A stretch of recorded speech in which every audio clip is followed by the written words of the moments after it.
Hi, I'm Dr. Bill Wyatt, and I'm a board certified in both the American Orthodontic Society and also the International Association of Orthodontists.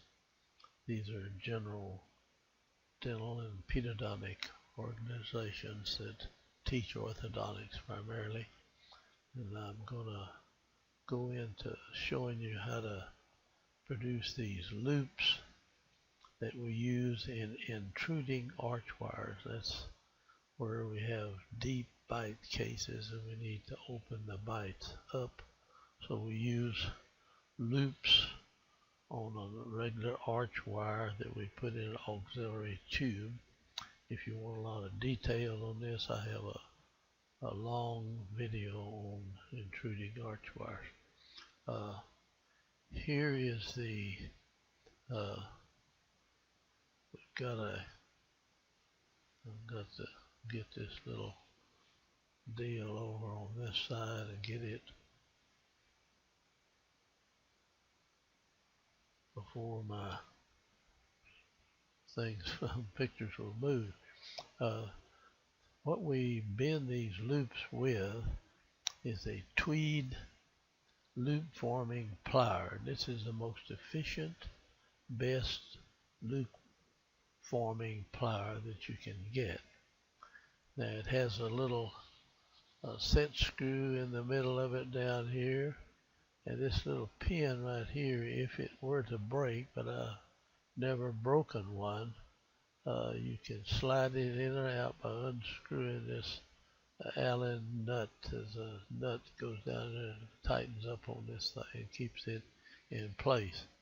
And that is by far the most efficient loop forming plier that you can get, that I know of anyway. And it's very good, and I'll show you how we bend the arch wires with that. Now, it has 3 different sizes of rungs. I usually bend the little loop around this second one, not the first one, but the second one right here. And this one, sometimes we make them bigger and put them on that, but most of the time they're just going to be about the size of that second loop that's in that little wire that pokes out, or little rod that comes out of there.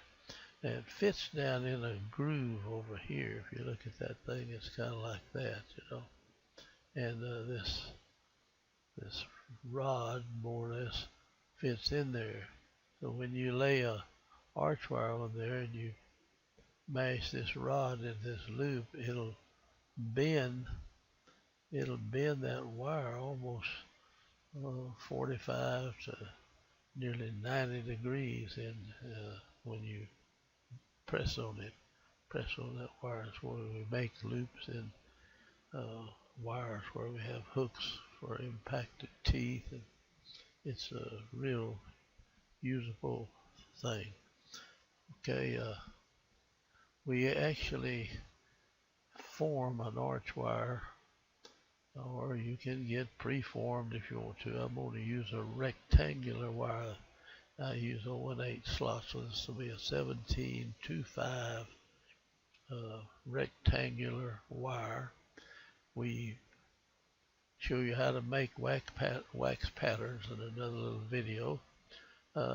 You press this in the mouth until you can see the bracket tracks in this wax, and don't molest it or change it at all. Lay it up, and you can bend any kind of arch wire you want to off of this wax pattern. Now we've marked in front of the molars, it's over here somewhere. We'll mark that on there, and it just put a single mark actually, so you know where you're going to put this arch wire. It's going to be somewhere like that, and then we bend it down that way. And you come over on this side, and you would bend it down, go around like this, then back out, except it'll be activated like that. Now, here is where we put it in the plier.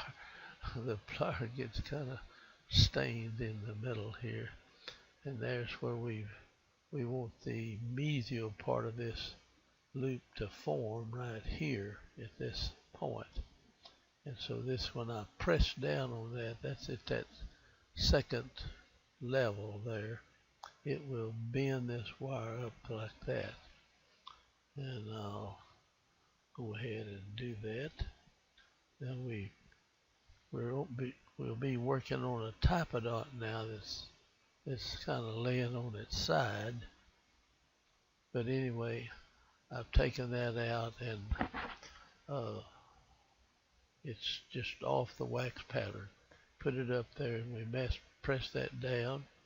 It bends that wire about somewhere between 50-60 degrees, and then we finish bending it with our fingers and holding it in the place. And you have to kind of figure out where we're going to go with it in making this. So here's the little rod sticking out, and there's the wire. It's been in like that, and it comes over this way. And now we're going to continue going around. This will just be kind of like a movie. Now you see the wire circling on around, and then we'll just circle it on, and then you decide. Normally we would go to the inside, that this wire will go around and come back on this side over here, and you go on the inside with this, and you continue on around, and then you're going to bend that back down on that side when you come back out.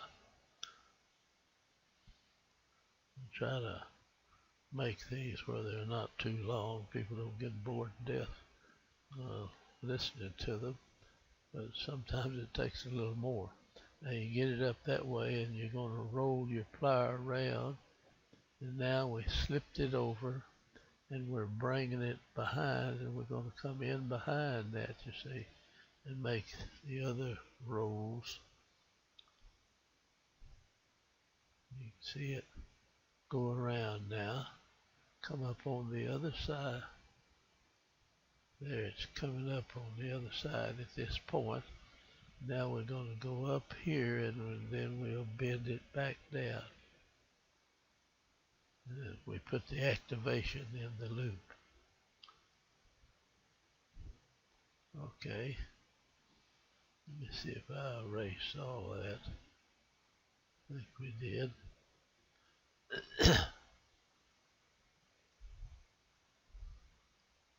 Now it's straight up and down. You roll the plier around so that you bend it back over this part of the plier.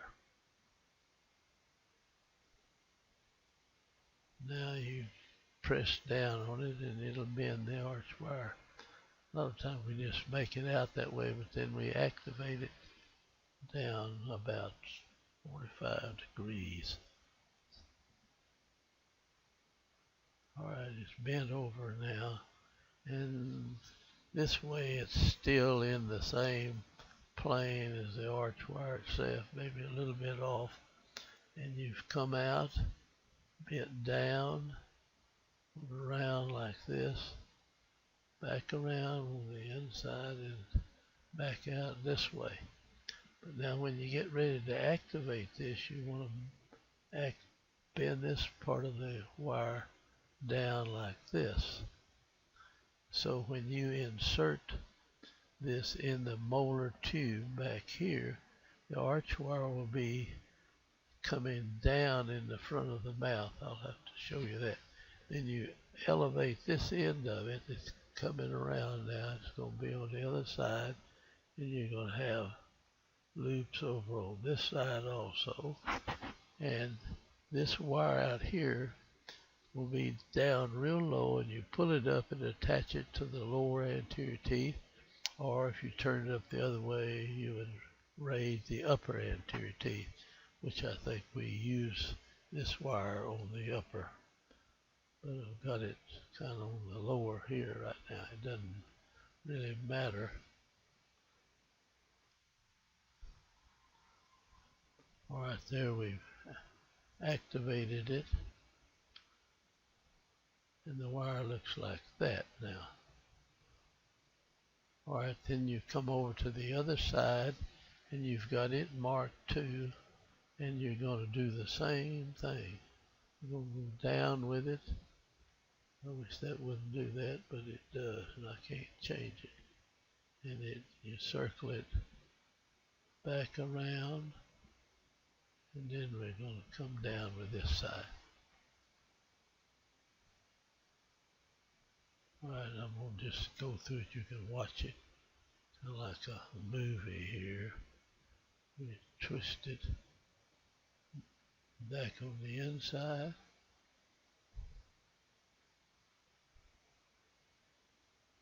Now we straighten it out, and we will activate it more. Now, here is your intruding archwire. It looks something like that. And we're going to insert these two ends in the molar tube. And when you do that, say the molars are sitting up here, and you insert this into the tube, and that loop's going to be out here, then this wire is going to be way down on the guy's chin if it's on the bottom. If it's on the top, it'll be up there pushing underneath his nose. Now you bring it down and hook it to the teeth, so you intrude those teeth. Alright, we're using this on the upper model, and so this model right here is upside down, you'll have to realize, and we've inserted this rod into the auxiliary tube up above, and you usually kind of reach back here with your optical plier and bend the end of this in just a little bit so it doesn't hang on everything and catch on your finger, your toothbrush, or your spoon when you're eating, whatever. And you'll have a regular conventional arch wire in here, and you tie this on top of it, and you've raised it up from where it'll be way up high here. Pull it down, and it's going to intrude these teeth, all of these teeth up here in the anterior part of the mouth. It will intrude them. It tends to push down on these molars right here. But if they chew good, these molars don't move very much, and these teeth will be intruded up in the front part of the mouth.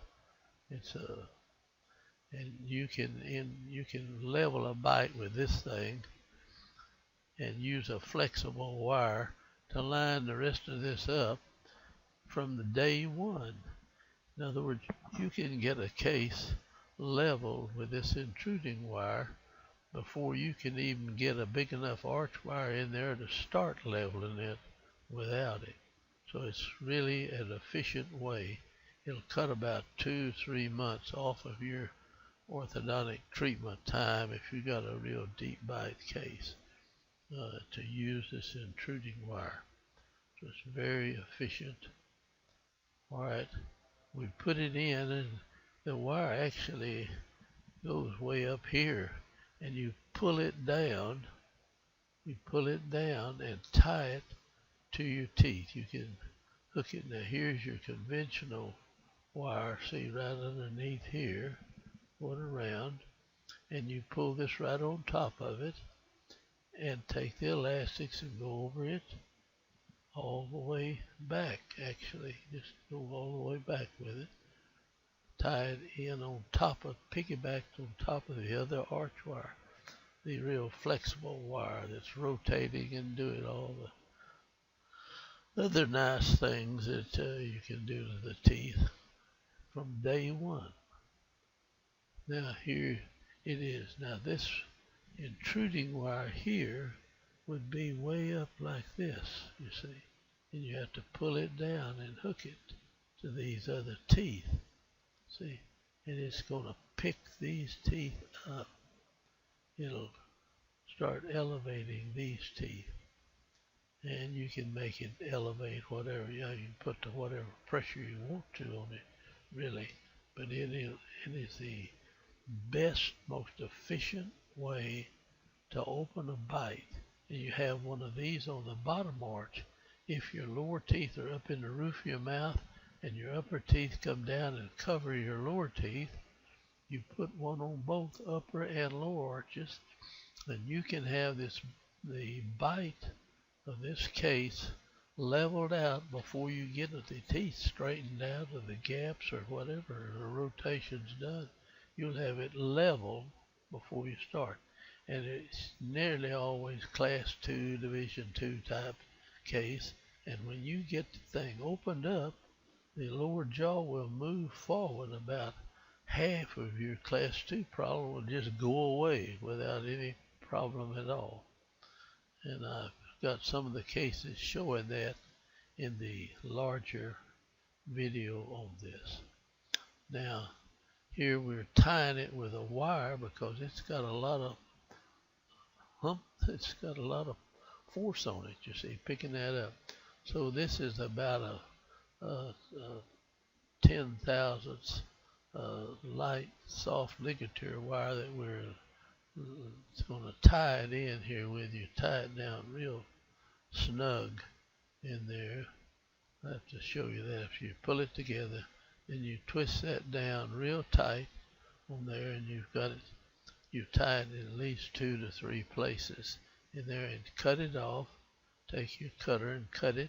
Now you push this end back underneath here so it won't pop out and scratch their lip, and that makes this little oval thing kind of move in, and the wire will be sticking back like that at the back. And you clip that off. You do that about 2 to 3 times so the thing will not come out.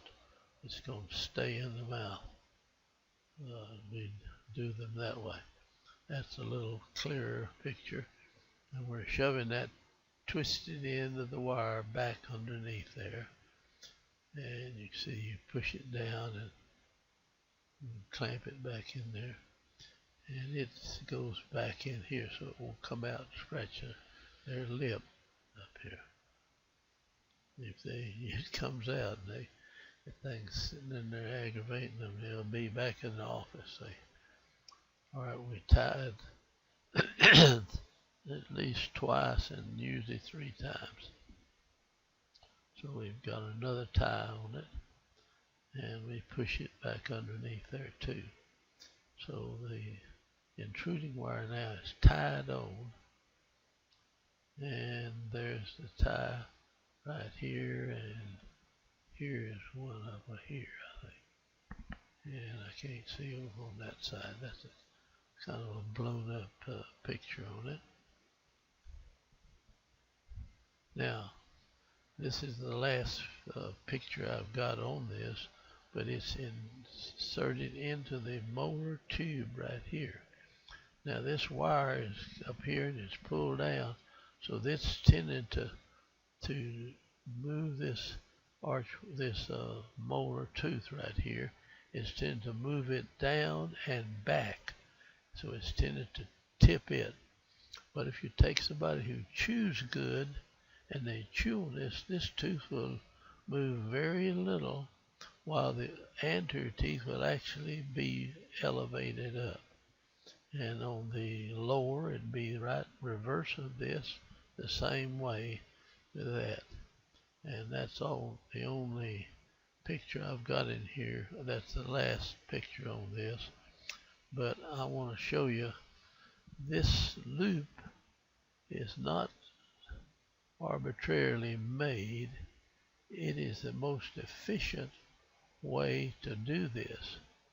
Now we go in like that. Now when we activate this, we pull this up and tie it out here. This goes around, of course, it's raised up and tied out in the front. There's a tremendous amount of force on there. Now when you use a loop like this, you're tightening this loop up. This tightens a loop. If you can see that, it tightens it, and the loop wants to loosen, and so it works for you by pushing down on the teeth out here in the front of the mouth. And well, it'll push. If you rig it up on the upper, it'll tend to pick up the upper anterior and push down on the molar. If you're doing it on the bottom, of course, it's going to be pushing the lower anterior teeth down. This is like a bottom one right there. See, the upper would be in reverse of that. I mean, you just have one coming out, come in like this, and then you'd have it activated over here where this would go up and come around, and then you have another one of these loops in here with the thing activated. So anyway, this is a loop that we use on intruding arches. We use this loop sometimes on the rotated or tilted teeth also. So I hope you will learn how to use it. It's very efficient, and you can put it on day one with a real flexible wire in here, like a 016 night tie wire or some of that Wildcat stuff. So this will have your bite open by the time person with just one arch wire. See, we've got a headgear tube here, and a regular conventional arch wire goes in here, and this intruding wire goes in that one. So we have 3 tubes in our 6-year molars, and that's the most efficient way to actually operate that. A lot of people don't go that far, but if you want to really be efficient with it, that's one of the essential things to do. Hope you get to enjoy that now. Thank you a lot. Bye-bye.